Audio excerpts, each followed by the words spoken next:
është së pari ai duhet të kërkoj falje. Pra falja, ligji e ka rregulluar, ligji civil, është falje publike që zakonisht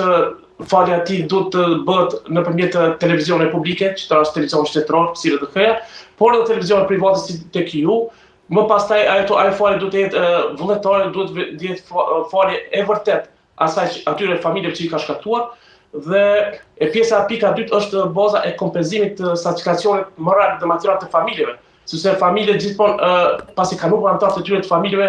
ajo familje të themi gjithmonë ka qenë në shkatrim të sipër, sepse janë emocionet, janë stresi, depresioni, traumat e luftës, pastaj janë përcjellur sëmundjet kronike,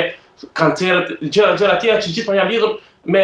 humbjen e anëtarëve të familjes që ka ndodhur kjo në kohë lufte. Pra është një kontekst i post. Dhe pika e tretë është më qenësore sepse unë pak jam disi indinjuar pse nuk kanë reaguar shoqatat e organizatorëve të dorave nga lufta, apo shoqatat që mbrojnë viktimat e luftës apo viktimat civilë të pafashme. Asnjë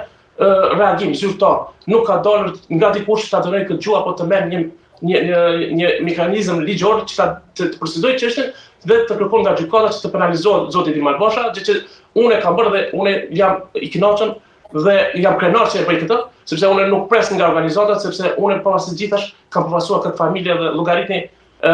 çfarë përjetime që kam parë kur i mbllaqua me një kriminal të tipit të Arkanovićve dhe ai kriminal ka qenë i dëgjuar drejt për drejt nga regjimi i Miloševićit.